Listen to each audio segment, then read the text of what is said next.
2 days before Father's Day, my son called to cancel our dinner. He said it in 31 words. I counted them afterward. The way I used to count load-bearing calculations on a blueprint, not because I doubted the math, but because I needed to be certain of what I was holding.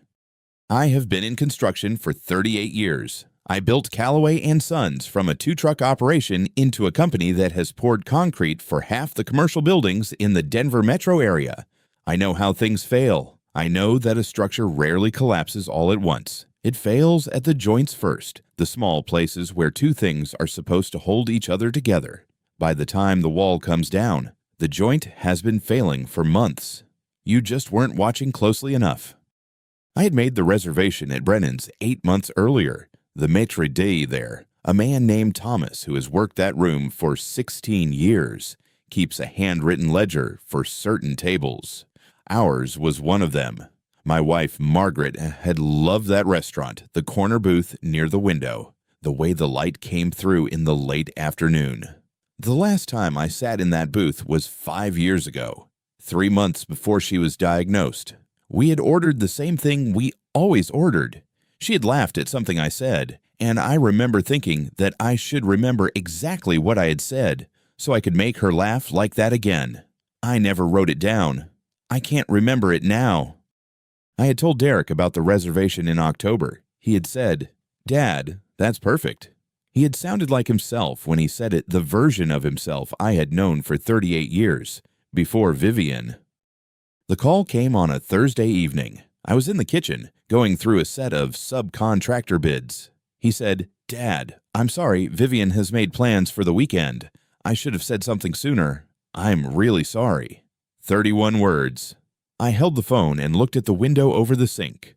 The light was going flat the way it does in Colorado in June, that long, slow fade before dark. I counted 4 seconds before I said anything. I said, "I understand." Then I ended the call and set the phone on the counter and stood there for a while. I did not feel angry. That surprised me. I felt cold, the specific kind of cold that comes when something you already suspected is confirmed by the facts. The signs had been accumulating for months. I had simply been deciding, each time, that I was misreading them. 2 months earlier, Derek had called to cancel our standing Tuesday dinner. He said Vivian wanted to see a film. It was the 3rd Tuesday in a row he had canceled, but I told myself that marriages required adjustment, that I remembered what it was like to be newly married, that I should give them space. 1 month before that, Derek had not answered his phone for 3 days. When he finally called back, he said he had been busy. He did not apologize. I noticed that. I did not say anything about it. Vivian, in every interaction I could recall from the previous year, had never once greeted me directly. She would arrive at my door beside Derek, look past me into the house, and say, "Derek, we need to go," as though I were a stop on a schedule rather than his father. I had told myself these were adjustments. People adjust. That Thursday evening, after I set the phone down, I called Carol Mitchell. Carol has lived next door for 22 years. She had been at Margaret's funeral. She had brought food for 6 weeks afterward without being asked. I trust her the way you trust a level she reads true. I asked her if she had noticed Derek's visits in recent months. She was quiet for a moment. Then she said, "Robert, every time Derek comes by, Vivian stays in the car. She never gets out. I've watched from my kitchen window. She just sits there with her phone. The last time they came, maybe 3 weeks ago, Derek was only inside for about 12 minutes. When he came out, she was already turned toward the street. She didn't look at the house at all." Carol paused. She looks very controlled, like she's waiting for something to be finished. I thanked her and hung up. Then I got my keys. The Callaway & Sons offices are 12 minutes from my house. Marcus Chen has been my company accountant for 9 years. He is a precise man. He prints everything, keeps physical files, and does not send emails when a phone call will do. When I walked into his office that evening, he was still at his desk, which was unusual for 7 o'clock on a Thursday. He looked up, and I could see that he had been waiting for me to come in, or someone to come in, or for some reason to say what he had been sitting with. He opened a folder and set it in front of me without speaking first.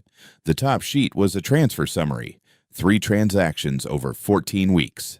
The amounts were $18,400, $15,200, and $13,600. The receiving account was not a vendor. It was not a subcontractor. Marcus had already run the trace. He pointed to the account name and looked at me. "I don't have your signature on any of these," he said. "Derek's authorization code is on all 3, but Robert, I don't remember you approving this."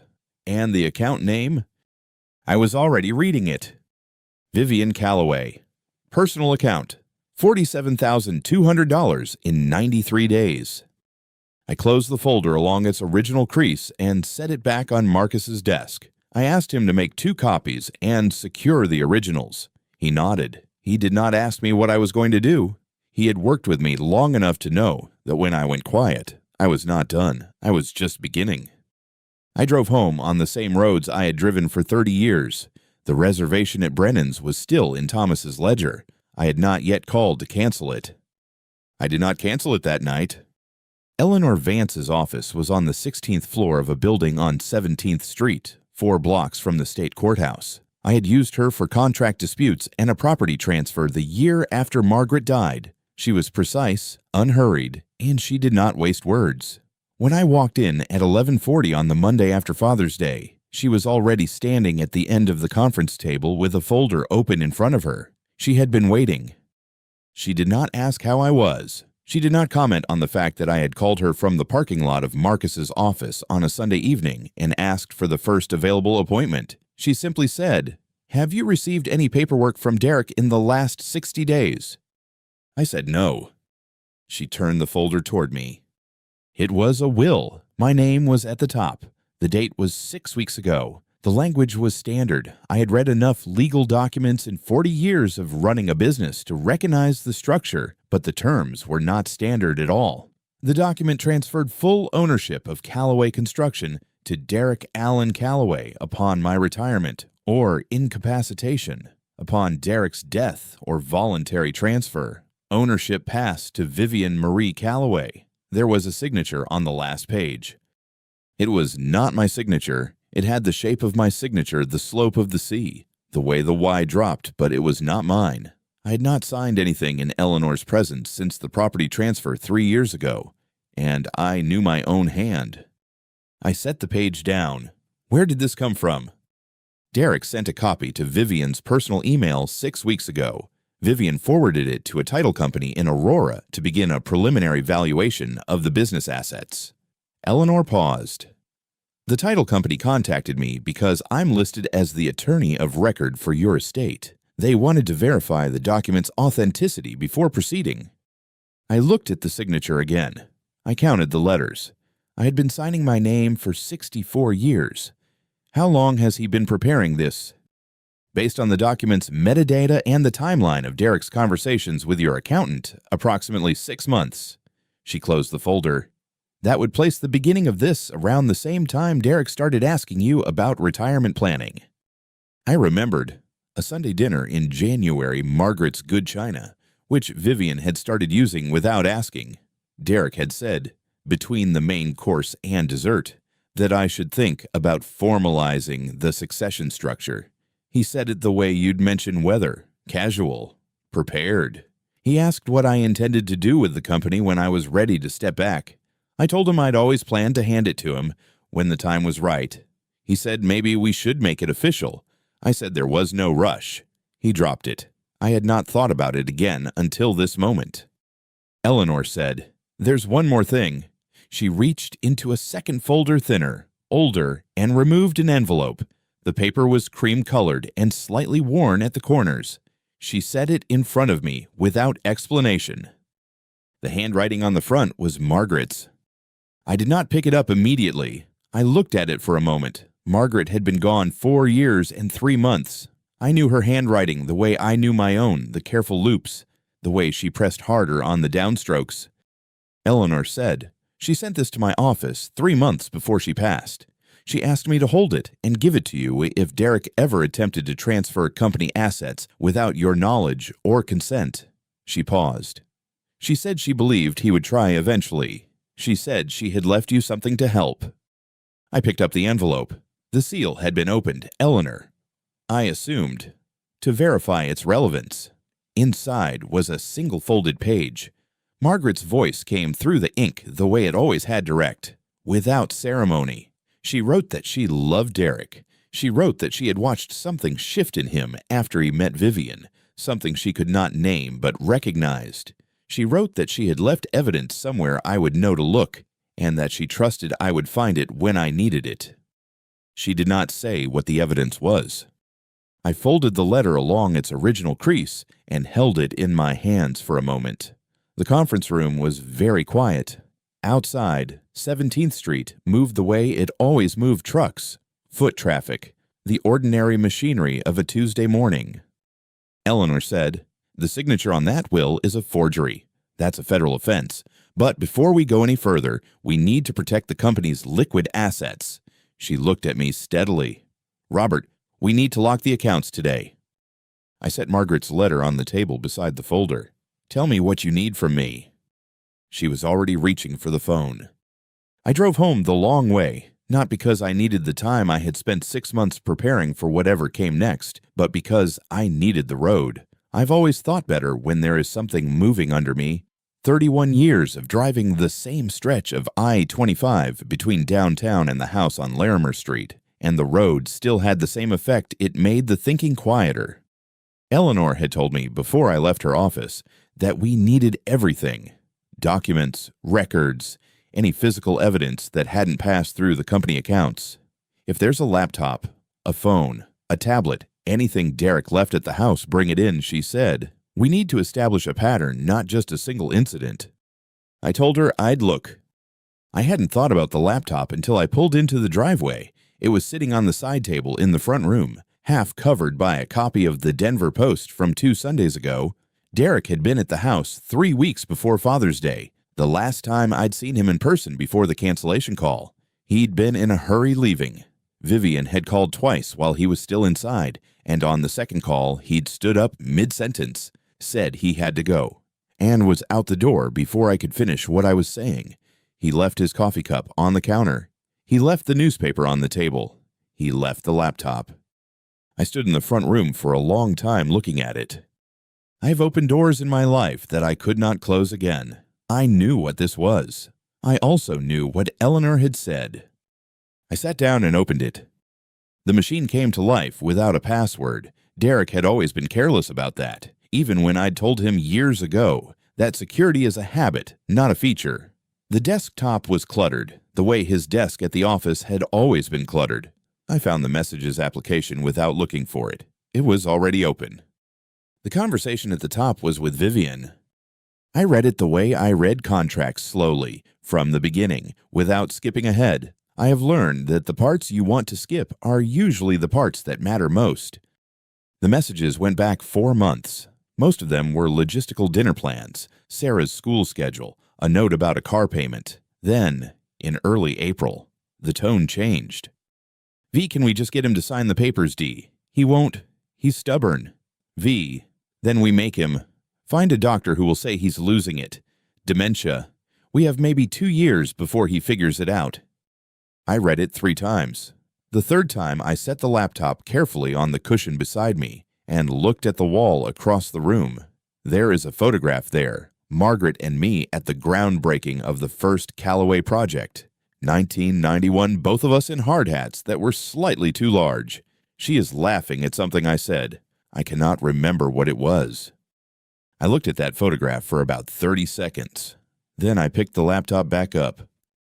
There was a file attached to a message dated April 22nd. Derek had written, "Listen to this first before you decide anything." The file was named Dad's Doctor Call. I opened it. The voice on the recording was a woman's, measured, clinical, the particular flatness of someone performing authority. "Mr. Callaway, your cognitive tests show early Alzheimer's. I recommend you transfer your assets to a trusted family member immediately. The sooner this is arranged, the better the outcome for everyone involved." It was Vivian. I have heard Vivian speak for 4 years. I know the way she clips her vowels, the slight upward pull on her S sounds, the particular cadence she uses when she is reading from something she has prepared. This was all of those things, wrapped in a stranger's register. If I had not known her voice, I might have believed it. I sat with that for a moment. Then I called Eleanor. She picked up on the second ring. I told her what I had found, the messages, the file, the name on it. I read her the April exchange word for word. When I finished, she was quiet for 4 seconds. "That's federal fraud," she said. "Impersonating a medical professional with intent to cause financial harm. If she transmitted that recording to Derek electronically, it crosses state lines. We can go federal with this." I asked her whether Derek knew. She said, "The message says, find a doctor who will say he's losing it." Vivian sent him the recording after that. He didn't object. He forwarded it to himself. She paused. "Derek knew. Robert." I did not say anything. Eleanor let the silence stand for a moment, then said, "I need you to bring the laptop in tonight. Don't close any of the applications. Don't forward anything. Just bring it as it is." I told her I would. She said, "We have fraud. We have the forged will from last week. We have the account transfers Marcus flagged. What we don't have yet is a public record, something that puts Derek and Vivian in front of a witness who can't be dismissed." She paused. "We need to draw them out." I asked her how. "You're going to call Derek," she said. "You're going to tell him you've been thinking about the company transfer, that you've decided he's right, that you want to move forward with the paperwork." She said it the way she said most things, evenly, without hesitation, as if the plan had already been decided and she was simply informing me of it. "They'll come to you. They'll bring their documents.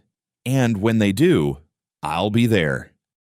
I asked her what that would accomplish beyond what we already had. "It puts them on record," she said, "in front of witnesses, in a controlled setting, with a recorder running. They will say things they've only said in private. And when those things become part of a proceeding, there's no walking them back." She paused again. "It also gives Derek a chance to stop."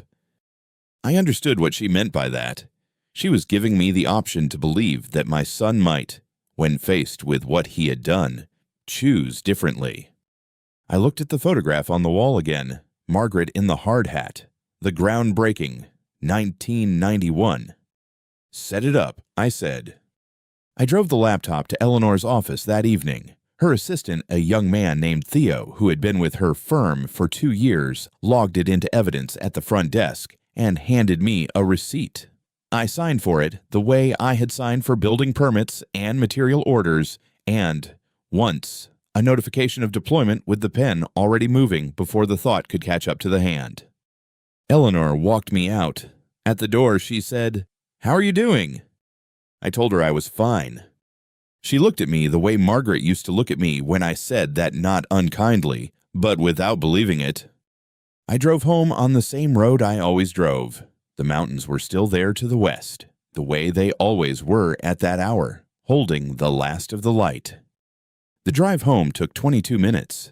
I know because I counted the traffic lights, 11 of them, and the time between each one felt longer than it should have.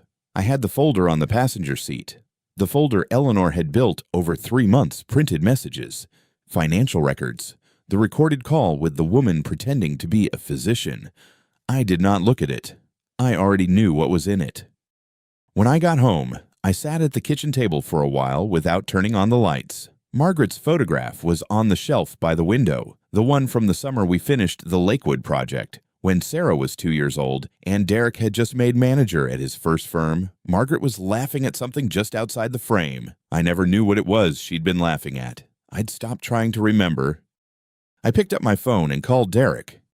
He answered on the 3rd ring. His voice was careful in the way it had been careful for months, not cold, but managed, measured, like a man reading from a script he hadn't quite memorized. I told him I wanted to take Sarah to dinner the following week. Just the 2 of us. Somewhere easy. Somewhere she liked. I told him she'd mentioned the Italian place on Colfax the last time I'd seen her. There was a pause. Not a long one, but long enough. He said, "Dad, Vivian thinks it's better if Sarah focuses on her new family right now. Maybe in a few months." I held the phone and looked at Margaret's photograph. I said, "New family. Sarah is my granddaughter." He said, "I know, Dad, But Vivian says, "He didn't finish the sentence." I waited. He didn't finish it. I told him I understood, and I said goodnight. And I set the phone down on the table. The kitchen was very quiet. I sat there until the last of the light left the window. 2 months. That was how long it had been since I'd actually spoken to Sarah, not through a doorway, not through Derek's phone held at arm's length for 30 seconds. 2 months since I'd heard her laugh or watched her eat or had any sense at all of what was happening in the life of a 12-year-old girl who used to call me every Sunday morning before church. The last time I had seen her in person was at her school. I had been nearby for a site inspection on the Thornton project, and I had stopped on an impulse, the way you do when you are 64 and you have learned not to assume there will be another opportunity. She had come out through the side gate and seen me by the fence and run and wrapped both arms around my middle the way she had when she was 6. I could feel how tall she'd gotten. I held on to that for a moment. Then Vivian's car pulled up. Vivian got out. She was wearing sunglasses, and she moved with the particular efficiency of someone who had already decided how the next 2 minutes would go. She took Sarah's hand and she said, without looking at me, "Sarah, we don't have time for this." Not for me. For this, I was this. Sarah looked back once as they reached the car. I raised my hand. Vivian opened the passenger door, and Sarah got in, and the door closed, and the car moved, and I stood at the fence with my hand still raised for a moment before I put it down. I had not told Eleanor about that afternoon. I told her now, on the phone, standing at my kitchen window, where I could see Carol's porch light on across the street. Before I called Eleanor, I had called Carol. Carol Mitchell had lived across the street for 19 years. She had brought food after Margaret died. She had watched this neighborhood the way people used to watch neighborhoods, not from surveillance, but from genuine attention, from caring what happened to the people around her. I asked her whether she had seen Sarah recently. She said she had not. She said she had seen Derek pick Sarah up from school once, about 3 weeks ago, but Vivian was driving. She said Vivian had not let Sarah stop to say hello. She said it the way people say difficult things when they are trying to be accurate without being cruel. I thanked her, and I called Eleanor. Eleanor listened without interrupting. That was one of the things I valued most about her. She did not fill silence with reassurance. When I finished, she said, "That's control psychology. It's also a legal issue. You have grandparent access rights in Colorado. We can add this to the filing." I said, "I want my granddaughter back." She said, "We will get her back. But first, we need to force Derek to choose, family or money. He cannot have both, not after what we have documented. When he understands that, he will have to decide what he actually values." She paused. "Do you know which way he'll go?" I looked at Margaret's photograph across the room. I told Eleanor I didn't know, and that was the truest thing I had said all day. What I did not say, what I have never said to anyone, not to Eleanor, not to Carol, not to the photograph on the shelf, was that I was afraid I did know, that somewhere in the past 6 months, watching my son become someone I did not recognize, I had started to understand that the man Derek was becoming had been there for a long time, quiet and patient, waiting for the right woman to give him permission. I was afraid that Vivian had not changed my son. I was afraid she had simply finished him. I put the phone down and stood at the window until Carol's porch light went off. Then I went to the table and opened the folder one more time, not to read it, but to make sure it was real. It was. Eleanor was still in the chair across from me when I picked up the phone. She didn't tell me to. She didn't need to. Derek answered on the second ring.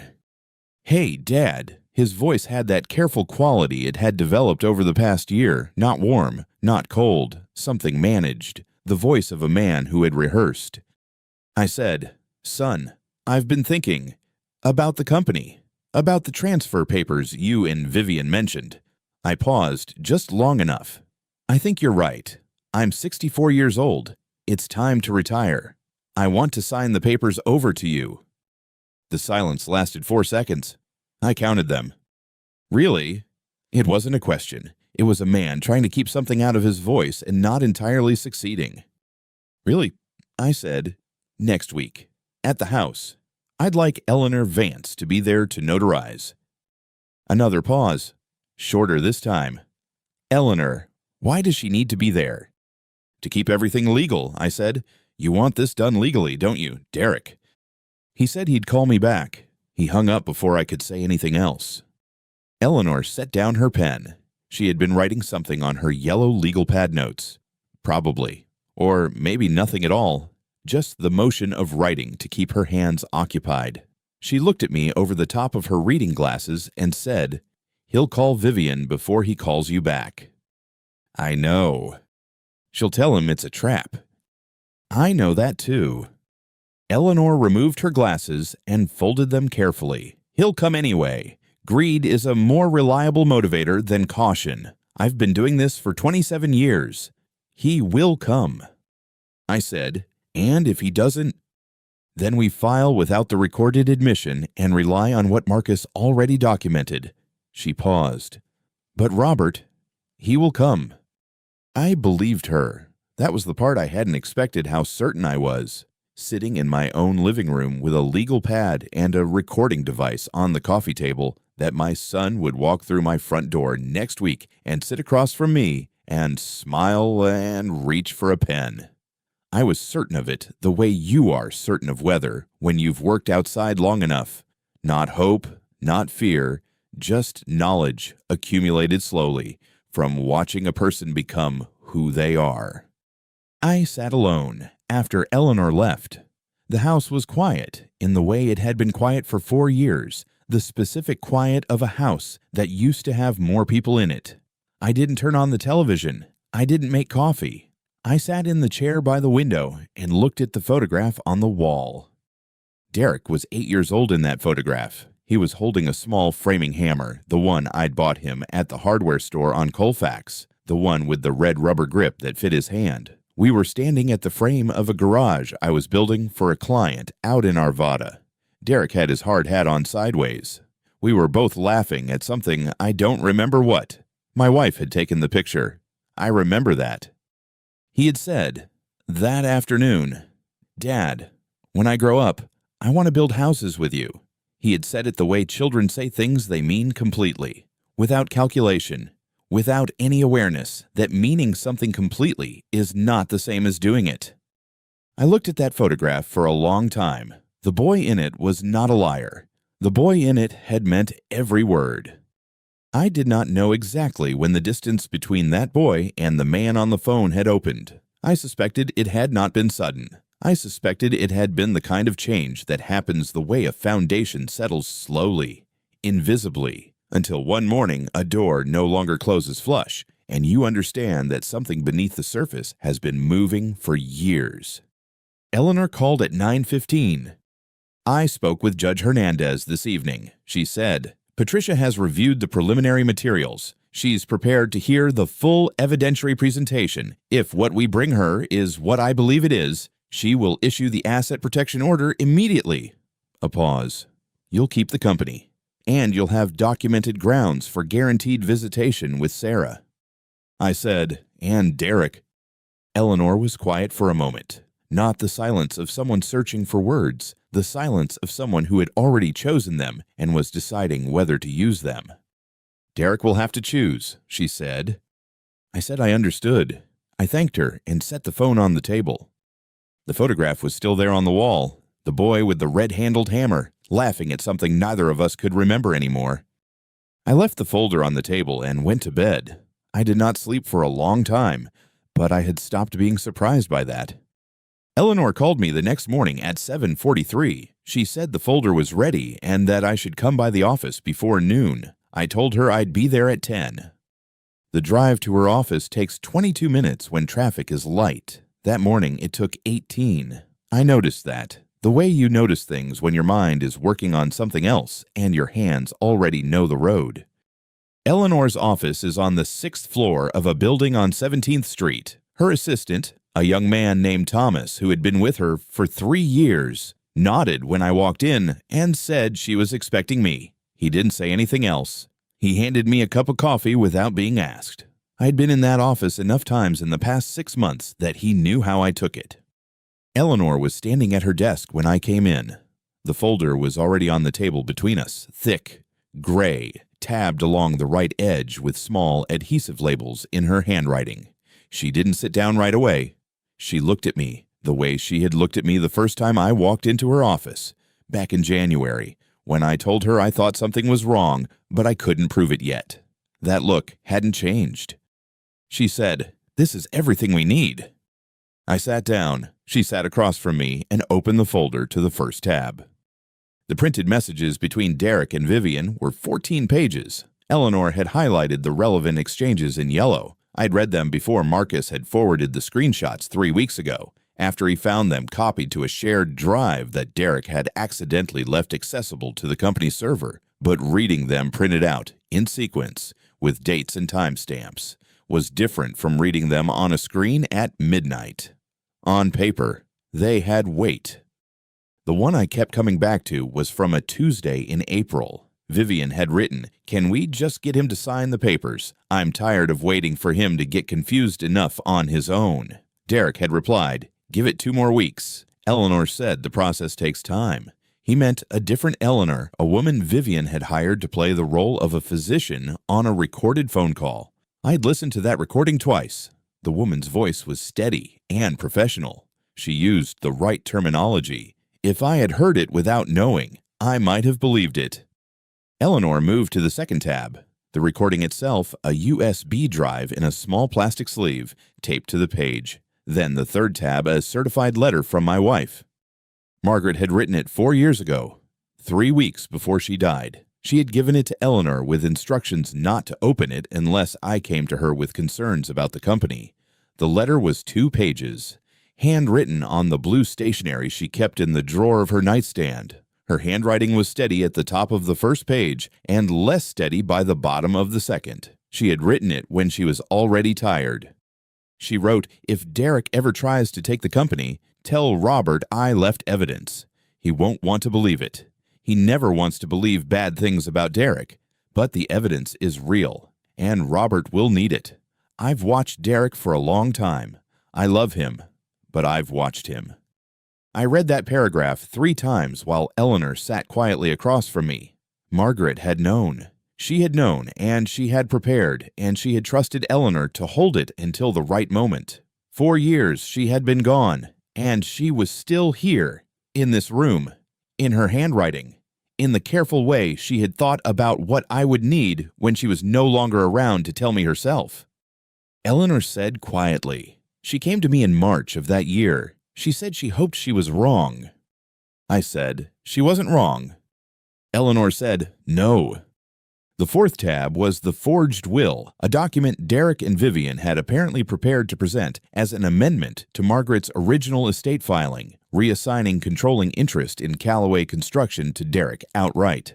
The fifth tab was Marcus's signed affidavit, 3 pages, single-spaced, detailing 11 separate transactions between February and May of this year, totaling just over $62,000, moved from the company operating account to a holding account in Vivian's name. Marcus had flagged the first one in February. He had waited, documented the rest, and brought them to me 6 weeks ago with a printout and a look on his face that I recognized the look of a man who has done the careful thing and knows the careful thing was also the hard thing. Eleanor closed the folder. She said, "Judge Hernandez will see this immediately for what it is." I said, "I know." She said, "You've had this for weeks. You could have moved sooner." I said, "I needed to see Sarah first." Eleanor looked at me for a moment. Then she nodded. I had called Carol Mitchell 2 days after Eleanor first told me the folder was nearly ready. Carol lives 4 houses down from me on Maple Grove. She has for 21 years. She knew Margaret. She had watched Derek grow up in that house. When I told her what was happening, she didn't say anything for a long moment. Then she said, "Tell me what you need." I asked if she could get Sarah to the park near the elementary school. Just for a few minutes. I told her I hadn't seen my granddaughter in 2 months. Carol said, "I'll make it happen." She called me the next afternoon. She said she had run into Derek's neighbor, a woman named Joan who sometimes watched Sarah after school, and that Joan had agreed to bring Sarah to the park at 4 o'clock without telling Vivian. I was there at 3:45. I sat on a bench near the east entrance, where the big cottonwood tree drops shade across the path in the afternoon. The park was quiet. A man walked a dog. 2 boys were throwing a frisbee near the far fence. Sarah came through the gate at 4:02. She was wearing a green jacket and her hair was in a ponytail. She was taller than the last time I had seen her. I stood up and she saw me, and she ran. She ran the way she used to run when she was 5, and I'd pick her up from school without hesitation, without looking around first, just straight toward me. I caught her and held on. She was 12 years old, and she still let me hold on. She pulled back and looked at me and said, "Grandpa, why haven't you called?" I said, "Grandpa has been trying to get back to you. It's complicated, but I need you to know I'm working on it." She said, "Mom says you've been busy." I said, "I have been, but not too busy for you. I need you to know that." She was quiet for a moment. Then she said, "I know. Grandpa." I said, "Do you trust me?" She looked at me with Margaret's eyes, the same directness, the same patience. She said, "Yes, I love you, Grandpa." I said, "I love you too, more than you know." Joan gave us 11 minutes. When she gently touched Sarah's shoulder and said it was time, Sarah hugged me once more and said she'd see me soon. I told her she would. I sat in my truck for a while after they left. The cottonwood was still. The 2 boys had gone home. I opened the folder on the passenger seat. I read Vivian's message again. Can we just get him to sign the papers? I read Margaret's letter again. He won't want to believe it, but the evidence is real. She had been right about both things. I had built that company with 41 years of work and 2 bad knees and 1 shoulder that still ached in cold weather from a fall off a scaffold in 1998. I had built it for something for the people who worked there, for the city I had watched grow up around it, and yes, for Derek. I had always told myself it was for Derek. Maybe it was. Maybe that was the problem. My phone buzzed. "Eleanor." She said, "Are you ready?" I looked at the folder. I looked at the park, which was empty now. I thought about Margaret sitting at her nightstand with her blue stationery, writing things she hoped I would never need to read. I said, "No, but we have to do this." Eleanor said, "I know. That's why I called." A pause. "I've scheduled the filing for Thursday morning. Judge Hernandez's clerk confirmed she has availability." I said, "Thursday?" She said, "Thursday." I closed the folder and set it back on the passenger seat. I started the truck. The dashboard clock read 4:31. I drove home on the same road I had driven for 34 years, past the same houses and the same turns, and I thought about a boy with a red-handled hammer who had laughed at something neither of us could remember anymore. I thought about Margaret, who had loved that boy and had still written the letter. I thought about Sarah, running across the park without hesitation. I pulled into the driveway and sat for a moment before going inside. Thursday. They arrived at 7 o'clock exactly. I heard Derek's car in the driveway, the same sound it had made for years, the slight hesitation of the engine before it cut off, and I stood at the kitchen window for a moment before I went to the door. The porch light was on. The evening was still. Somewhere 2 houses down, Carol's dog was barking at something in the dark. Derek knocked, which he had never done before in his life. That told me everything I needed to know about the state of things between us. I opened the door. He was wearing a jacket I didn't recognize, pressed and too formal for a Thursday evening at his father's house. He looked thinner than the last time I'd seen him, which had been 6 weeks ago at a gas station on Colfax, where we'd exchanged 4 sentences about nothing. He hugged me. His arms were stiff. I held on a second longer than he expected, and I felt him adjust. Vivian stood behind him on the porch. She was wearing a dark blouse and had her hair pulled back. She looked composed, the kind of composed that takes preparation. She said, "Hello, Robert," and smiled the way you smile at someone you are managing rather than greeting. I said, "Thank you both for coming. I've got coffee on. Come in." I had set the living room up the way Margaret used to arrange it for serious conversations, chairs pulled slightly forward, the coffee table cleared, the lamp in the corner turned on instead of the overhead light. Eleanor had been in the back bedroom for 40 minutes. The door was closed. There was a small digital recorder on the shelf behind me, angled toward the room, that I had tested twice that afternoon. Derek sat on the couch. Vivian sat beside him, close, her hand on his knee for a moment before she withdrew it. She looked around the room with the particular attention of someone calculating square footage. I sat across from them and set the folder on the table between us. I did not open it. I said, "I want to talk about the future, the company, the property, all of it. I've been thinking about what makes sense, and I think it's time to have a real conversation." Derek straightened slightly. Something moved across his face, relief, I thought, or the beginning of it. He said, "Dad, I'm glad to hear that. I've been wanting to—" I said, "Before we get to that, I want to ask you something. Derek, did you know about the phone call from the doctor?" The relief disappeared. He looked at me without answering. Vivian said, "What doctor call?" I opened the folder. The recording was 43 seconds long. I'd listened to it 11 times in the past 3 weeks.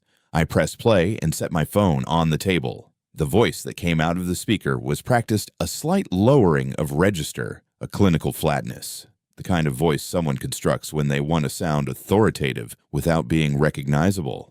It said that Robert Calloway had been assessed and that there were early indicators consistent with cognitive decline and that the family should begin considering options for his care and financial management. I watched Vivian's face while it played. She stood up before it finished. "That's not me." I said, "The file was saved on Derek's laptop. The date stamp is 3 months ago, 11 days before you first contacted Eleanor Vance's office asking about conservatorship procedures." Derek said, "Dad." Vivian said, "He's confused. He's losing his mind. This is exactly what we've been trying to tell people. He hears things. He misremembers. I said, "You want to tell me I'm losing my mind? That's the reason you recorded a fake doctor's call." She stopped. I turned to the next page in the folder. I had printed the messages in a clean font, 12-point, with the timestamps on the left margin. I read without looking up. "V, can we just get him to sign the papers, D? He won't. He's stubborn. V, then we make him. Find a doctor who will say he's losing it." The room was quiet. Derek's face had gone the color of old concrete. He was looking at the folder the way a man looks at something he cannot take back. Vivian said, "You don't understand. Robert, we were trying to help you. You're 64 years old. You built something real, and we want to protect it. You need to pass the company to Derek before something happens to you, before you can't make decisions anymore. We were doing this for you." I set the papers down. I said, "You impersonated a physician. You fabricated a medical assessment and used it to initiate a legal process that would have removed my right to manage my own affairs." I paused. "You've kept my granddaughter away from me for 2 months. And you convinced my son to discuss forging documents in writing on a phone that was backed up to a server I have had access to for 6 years because I pay the account bill." I looked at Derek. "I still pay that bill." The door to the back bedroom opened.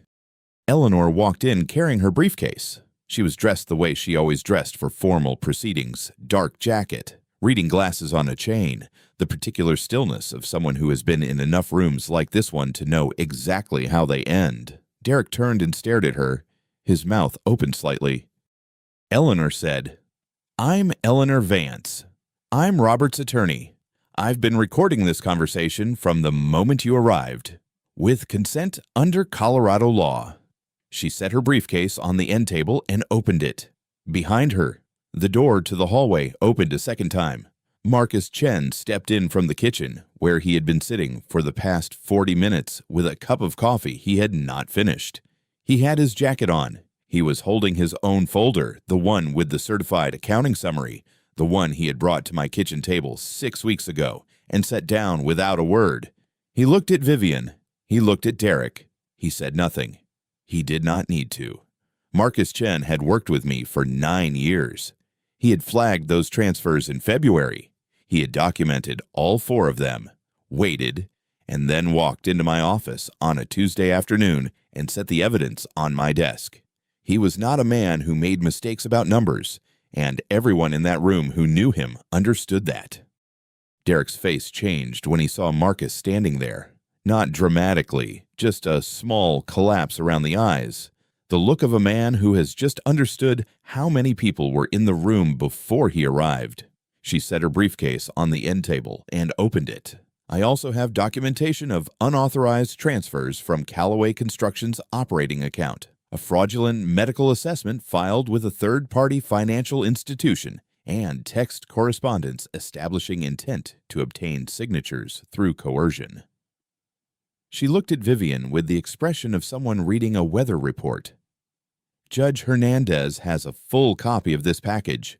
Her clerk confirmed receipt this afternoon. Vivian's composure did not break all at once. It left her the way heat leaves a room gradually, and then completely. She looked at the recorder on the shelf. She looked at Eleanor. She looked at me. Derek was not looking at Vivian. He was looking at me. He said, "Dad, And then he stopped, because there was nowhere for the sentence to go. I had thought about this moment for 6 months. I had thought about what I would feel, whether it would be satisfaction, or grief, or the cold absence of both. Sitting in that chair, with the lamp on and the folder open and my son's face in front of me, what I felt was something I did not have a name for. It was not anger. It was the weight of knowing something you could not unknow, and having to carry it forward anyway. I said, "Derek, you need to make a choice. Not about the company, not about the paperwork." I waited until he met my eyes. "About whether you want to be Sarah's father and my son, or whether you want to be whatever this is." I gestured toward the folder without touching it. "You cannot be both. Not anymore." Vivian said something. I did not look at her. I was watching my son. The courtroom on the 4th floor of the Denver County Courthouse smelled like old paper and recycled air. I had been in that building 3 times before, once for a permit dispute in 2003, once when my wife and I updated our joint trust in 2017, and once 6 months ago when I sat across from Eleanor Vance and told her to start preparing. The room was smaller than I remembered courtrooms being. The ceiling was low. The fluorescent lights hummed at a frequency you stopped noticing after the first 10 minutes. Eleanor was beside me at the plaintiff's table. She had her second folder open, the thicker one, the one with the tabbed sections, and she was reviewing the order of presentation the way I had seen her review it 4 times already that morning. She did not look nervous. I had chosen her partly for that reason. Derek sat at the other table with his attorney, a man named Garrett who had represented him on a contract matter 2 years ago, and who looked, this morning, like he had not slept well. Derek was in a gray suit. He was sitting very straight, the way he used to sit at the dinner table when he was 12 years old and had done something he hadn't told me about yet. I recognized the posture. I had always recognized it. Vivian was in the gallery, 3rd row, on the left side. She had worn a dark blazer. She was holding her phone in both hands, even though phones were not permitted to be active in the courtroom. The bailiff had already spoken to her once. She had put it away and then taken it back out. She looked like a woman running calculations she could not make add up. Judge Patricia Hernandez entered at 9:14. She was 61 years old, had been on the Colorado District Bench for 17 years, and had the particular quality of stillness that comes not from composure, but from having heard every version of every argument so many times that surprise had become structurally impossible. She sat down, adjusted her reading glasses, and looked at the room, once the way you look at a room when you want to know where everyone is before you begin. Eleanor stood and presented the evidence in the order we had prepared. She did not dramatize it. She did not editorialize. She presented the geotag screenshots of the text messages between Derek and Vivian, printed and certified by Marcus Chen, whose notarized statement was attached. She presented the audio recording. Before she played it, she called a witness, a man named Daniel Reyes, licensed audio forensics examiner who had been seated in the gallery since 9 o'clock. He was 38 years old, wore a gray suit, and carried a thin laptop. He took the stand, stated his credentials without being asked to elaborate, and explained in 3 sentences what voice pattern analysis established the speaker on the recording shared 17 distinct phonetic markers with Vivian Calloway's voice samples, collected from a deposition she had given in a civil matter in 2019. He said the probability of a different speaker was less than 1%. He said it the way someone states a measurement without emphasis, without apology. Eleanor played the recording. The woman's voice came through the courtroom speakers measured. Clinical, the particular flatness of someone performing authority. It said that Robert Calloway had been assessed and that there were early indicators consistent with cognitive decline, and that the family should begin considering options for his care and financial management. I did not look at Vivian while it played. I looked at the edge of the table. When it finished, Vivian stood up from the gallery without being called. She said, loudly enough that the bailiff turned, "That is not my voice." Judge Hernandez looked at her over the rim of her glasses. She said, "Ms. Calloway, you will have the opportunity to address the court at the appropriate time. Mr. Reyes, is there anything in your analysis that requires clarification?" Reyes said, "No, Your Honor. The match is definitive." Vivian sat back down. She put her phone on her knee and then remembered she could not use it and set it on the bench beside her. The bailiff watched her. She did not look at Derek. She did not look at me. She looked at the recording device on Eleanor's table as though she were trying to calculate how it had gotten there. She presented the letter. Not the letter from my wife. That one stayed in the folder. Private. Mine. The letter from my wife's estate attorney, confirming that the original trust documents had been filed and had never been amended, and that any amendment bearing a signature dated after March of this year would require independent verification of the signatory's competence. She presented Marcus Chen's certified accounting summary for transfers, totaling $238,000, moved from the company's operating account to a holding account registered in Vivian Calloway's maiden name. The transfers had occurred over 11 weeks. Marcus had flagged the first one. He had flagged all 4. He had brought me the documentation on a Tuesday afternoon in April, set it on my desk without a word, and waited. Judge Hernandez read everything. She did not rush. She turned pages with the careful attention of someone who understood that what was on them mattered, and that the mattering deserved to be honored by the pace of reading. The courtroom was quiet enough that I could hear the ventilation system cycling. I looked at the edge of the table in front of me. The wood was worn smooth at the corner where hundreds of hands had rested before mine. When she finished, she set the documents down and looked at me over the rim of her glasses. "Mr. Calloway," she said, "do you understand the nature of what's been presented here, that your son and his wife attempted to misrepresent your mental competency to a financial institution, isolated you from your granddaughter, and initiated a transfer of company assets without your knowledge or consent?" "Yes, Your Honor," I said. "And you are here to seek protection of those assets and restoration of your access to your granddaughter?" "Yes," I said, "both." She nodded once, the way someone nods when an answer confirms what they already understood. Then she turned to Derek's table. "Mr. Calloway," she said, "not to me, to my son." Derek stood. He was gripping the edge of the table. I could see his knuckles from where I sat. "Your Honor," he said. And then he stopped. He looked at Garrett, who gave him a small nod. Derek looked back at the judge. "I made a mistake. More than one. Vivian told me the transfers were a restructuring. She told me the doctor's assessment was real, that she was trying to protect my father. I believed her." He paused. His voice was steady, but only the way something is steady when it is working very hard to stay that way. "I didn't know she had fabricated the call. I didn't know she was keeping Sarah from him deliberately. I thought I was doing what was best for everyone." He stopped again. "I know that's not an excuse." The room was quiet. Judge Hernandez looked at him for a long moment without expression. Then she said, "Mr. Calloway, the court appreciates your statement, but I want you to understand something clearly. Your wife used your name, your family relationship, and your position in your father's company to construct a fraud, Whether you knew the full scope of it or not, your signature appears on 2 of those transfer documents. That is a legal fact, and it has legal consequences.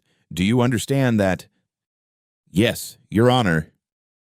Your attorney has indicated that you are prepared to accept responsibility in exchange for maintained access to your daughter and the preservation of your relationship with your father. I want to hear you say that directly. Garrett started to speak. Judge Hernandez raised one finger without looking at him, and he stopped. Derek said, "Yes, that's what I want." She held his gaze for another 3 seconds. Then she turned to the gallery. "Miss Calloway." Vivian stood slowly. She had put the phone away. She was very still now, in the way that is not composure, but it's opposite the stillness of someone who has run out of moves and knows it. "I want a lawyer," she said. "You'll have one," Judge Hernandez said. Her voice did not change in tone or temperature. "You are currently facing charges that include federal fraud, identity impersonation in a financial context, and intentional interference with a family relationship as established under Colorado custody statute. A public defender will be assigned if you cannot retain private counsel. The arraignment will be scheduled within 72 hours. She looked back at her documents. "The court is issuing an immediate protective order on all assets of Callaway Construction and Development, effective as of this morning. Any existing transfer documents initiated without Mr. Robert Callaway's verified consent are hereby voided pending full forensic review. Mr. Callaway's access to his granddaughter, Sarah Callaway, is restored effective immediately. Any interference with that access will constitute contempt." She set down her pen. "We are adjourned." She stood. The bailiff called the room, and it was over. Not the way things end in movies, not with noise, not with a moment that announces itself. The judge walked out through the side door. Garrett leaned over and spoke quietly to Derek. Eleanor closed her folder and put her hand briefly on my forearm. Vivian sat back down in the gallery and did not move. A court clerk walked past with the stack of papers and did not look at any of us. I sat for a moment before I stood. The fluorescent lights were still humming. I counted them, 4 panels, 2 tubes each. Derek looked at me across the aisle between the 2 tables. He was still standing. His face was the face of a man who has just understood something he cannot take back, and who is not yet sure what to do with that understanding. I did not look away. I did not move toward him. I let him stand there with it for a few seconds, because I thought he needed to. Then I picked up my copy of the protective order from Eleanor's table and walked toward the door. Eleanor caught up with me in the hallway. The corridor outside the courtroom smelled like the same recycled air, but cooler, with the faint trace of floor wax and someone's coffee from a paper cup left on a bench near the elevator. She walked beside me without speaking until we reached the elevator bank. "You did it," she said. "We did it," I said. "You did most of it." She shook her head. "You started it 6 months ago. I just filed the paperwork." We rode down in the elevator without talking. The lobby of the courthouse was busy other cases, other families, other people in the middle of the worst days of their lives. I walked through it and pushed open the front door and stood on the steps in the September air. Denver, in September, still has warmth in it if the sun is out, and the sun was out. The mountains were visible to the west, the way they are on clear mornings, pale blue and permanent. Eleanor came out behind me. "I'll call you when the arraignment is scheduled, and I'll have the access order sent to Derek's home address today. He'll need to present it to the school and to anyone else who's been told to keep Sarah away from you." She paused. "You could have Sarah by this afternoon. Robert, if you want." I said, "I want." She nodded. "I'll make the call." She went back inside. I walked to my car, a 12-year-old F-150 that I had driven to every job site in this city for longer than Sarah had been alive, and I sat in the driver's seat without starting it. The protective order was on the passenger seat. My hands were on the wheel. I did not feel what I had expected to feel. I had thought there would be relief, and there was. But it was not the sharp kind. It was the slow kind, The kind that comes when you have been carrying something for so long that you have forgotten the weight of it, and then you set it down. And the absence of the weight is what you notice first. Not joy, not victory, just the unfamiliar lightness of not carrying it anymore. I thought about Derek standing at that table, gripping the edge of it. I thought about the 12-year-old version of him, sitting straight at the dinner table after he had broken the garage window with a baseball and hadn't told me yet. He had always believed that if he sat still enough, the thing he had done would somehow become smaller. He had never fully learned that it doesn't work that way. I had not taught him well enough. That was mine to carry, and I knew it. I started the truck. The drive home took 22 minutes. I did not take the highway. I took the surface roads, the ones I had driven for 30 years, past the neighborhoods where I had poured foundations and framed walls and signed permits, past the school where Derek had gone from kindergarten through 8th grade, past the intersection where my wife and I had once pulled over to watch a thunderstorm come down from the mountains because she had said it was too beautiful to drive through. When I pulled into my driveway, my phone buzzed. It was Eleanor. Access order delivered. Derek confirmed receipt. Sarah can be picked up from school at 3:15. I read it twice. Then I set the phone on the seat next to the protective order and sat for a moment looking at the front of the house I had built with my own company, the house where my wife had died in the back bedroom, the house that had almost become someone else's paperwork. It was still mine. Sarah was coming at 3:15. I got out of the truck and went inside to make lunch. Sarah was already at the school gate when I pulled up, her backpack over one shoulder and her dark hair loose the way she wore it when no one had told her to put it up. She saw my truck before I had fully stopped. She ran. I got out and she hit me at the chest, both arms locked around my ribs, and I held her the way I had held her when she was 3 years old and afraid of thunder. She was 12 now, and taller than I remembered from 2 months ago. Children do that. They change when you are not looking, and the change feels like an accusation. "Grandpa," she said into my jacket, "are you coming home?" I pulled back far enough to see her face. She had her father's eyes the same shape, the same color, the color of creek water in October. I had not noticed that in a long time. "Yes, sweetheart," I said. "Grandpa is coming home, and you're coming home with me." She nodded, satisfied, the way children are satisfied when an adult says the thing they already knew was true and were only waiting to hear confirmed. Then she looked past me at the truck, and something shifted in her expression. Careful. The way 12-year-olds are careful when they are about to ask the thing they most want to know and most fear the answer to. "What about Dad?" I did not answer right away. I have learned, over 64 years, that silence is not always avoidance. Sometimes it is the only honest response available while you are still deciding what is true. I put my hand on her shoulder and walked her to the truck. "Your dad needs to think about some things," I said, when we were both inside and the doors were closed and the school and the street were behind us. "But Grandpa will always be here for you. That doesn't change." She looked at me once, then turned to the window. She did not ask again. She was 12 years old, and she already understood more than she should have had to. The call from Derek came that evening, after Sarah had eaten dinner at my kitchen table and fallen asleep on the couch with the television on low. I stepped onto the back porch to take it. The mountains were dark shapes against a sky that still held some light in the west, the way it does in June in Denver when the day refuses to end cleanly.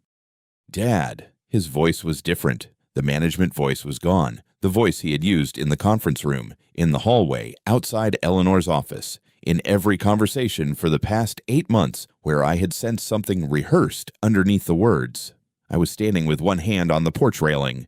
I had been standing that way for a while. The wood was rough under my palm.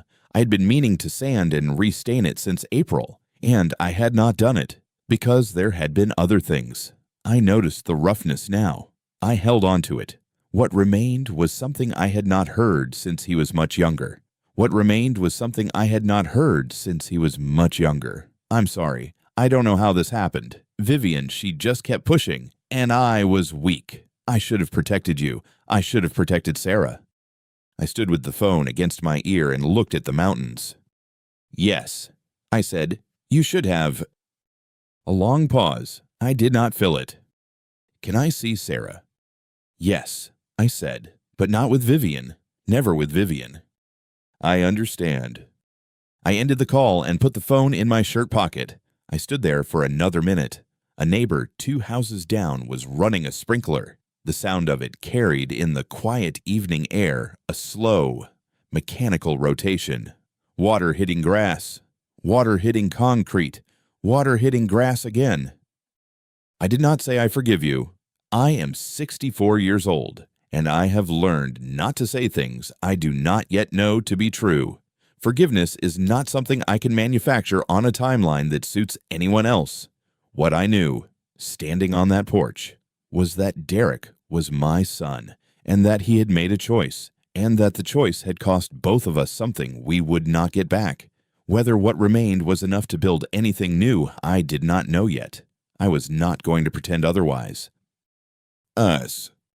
Later, after Sarah was fully asleep and the house was quiet, I went to the bookshelf in the study and took down the photograph I keep behind the row of project binders, not displayed, not hidden, just placed where I can find it when I want it.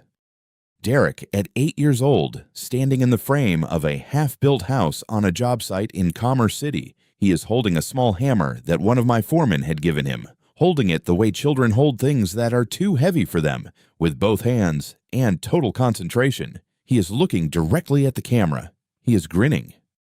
He had said that day, I can still hear it clearly, Dad. When I grow up, I want to build houses with you. I held the photograph for a long time. I did not feel anger. I had used up whatever anger I had in the months of preparation, the phone calls with Eleanor, the nights of going through documents at this same desk. What I felt now was something quieter and more permanent. A part of me had died somewhere in the past 8 months, not the part that loved my son, but the part that had believed, without question, that the boy in this photograph and the man he had become were the same person. They were not. The man Derek had become had made choices the boy never would have. I did not know how to reconcile those two people, and I suspected I never fully would. I set the photograph back behind the binders, in the same position it had always been, and turned off the desk lamp. Eleanor called the next morning while I was making coffee. Vivian entered her plea. She said, "Federal fraud, 1 count of identity misrepresentation in connection with the medical certification. She'll serve. The sentencing recommendation is 5 years, and the judge is not inclined to be lenient given the scope of the documentation." A brief pause. Derek filed for divorce yesterday morning. His attorney contacted mine at 8:45. He's keeping the house on Maple. Vivian has 30 days to vacate. The access order for Sarah is already in effect, and the family court filing specifies that Vivian has no standing to petition for visitation rights while criminal proceedings are active. She will not be at Sarah's school. She will not be at pickup. She will not be at the door. Eleanor paused once more. I could hear her turning a page. The title company in Aurora that she contacted about the preliminary business valuation has been notified of the fraud finding.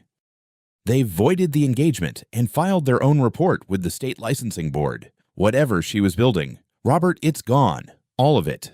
Derek has signed the full transfer agreement. Operational control of Callaway Construction reverts to you completely. He retains a monthly salary and no equity decisions without your written authorization. And the access order for Sarah is permanent, subject only to her own preferences as she gets older. "Thank you, Eleanor," I said. "You did the right thing," she said. "You protected what belonged to you." I thought about that after I hung up. I stood at the kitchen counter with my coffee and thought about the word belonged, what it meant, what it had cost, what it looked like now that everything was technically restored. The company was mine. The house was mine. Sarah could come at 3:15 on Thursdays and every other weekend. All of it was exactly as it should have been. Legally, on paper, in the documents Eleanor had filed and the judge had signed. What was not on any document was the gap that had opened in the past 8 months and would not close simply because a judge had ordered it to. Some things cannot be restored by court order. I knew that going in. I had known it the night I first called Eleanor. The night I sat in this same kitchen and understood that whatever came next, something had already been lost that I could not get back by winning. That was the price. It was the only price that mattered. The following Thursday, I drove to Brennan's on Larimer Street. I'd made the reservation 8 months earlier, on the Tuesday after Derek called to cancel Father's Day dinner. I'd made it quietly, the way I do most things, not out of certainty that I would need it, but out of the habit, formed over 40 years in construction, of preparing for the outcome you intend before you know if you can reach it. I sat at the table alone for a few minutes. The restaurant was quiet at noon on a weekday. The hostess had put me near the window, and the light came in at an angle that made the table look like something in an old photograph. I called Sarah. She picked up on the second ring. "Hi, Grandpa." "Sarah," I said, "Grandpa is sitting at a very good restaurant. Do you want to come?" "Yes, when?" "Next week. Just you and me. And we are not going to let anyone cancel it." She laughed a quick, unself-conscious laugh that reminded me of her grandmother, of the way my wife used to laugh at small things that genuinely delighted her, without any performance in it. "I love you, Grandpa," she said. I looked at the light on the table. Outside the window, a delivery truck was pulling away from the curb on Larimer Street, and 2 people were crossing at the corner. And Denver was doing what Denver does in June, going about its business in the sun. Indifferent and unhurried. "Grandpa loves you," I said. "Always. Nothing can change that." I meant it the way I mean the things I have built, not as a feeling that rises and falls with circumstance, but as a structure, load-bearing, set in the ground, designed to outlast the weather. Sarah said goodbye, and I set the phone on the table and ordered coffee and sat in the window for a while longer. I had a company to run. I had a granddaughter to take to dinner next Thursday. I had a son I did not yet know how to forgive, and was not going to pretend otherwise. I drank the coffee while it was still hot.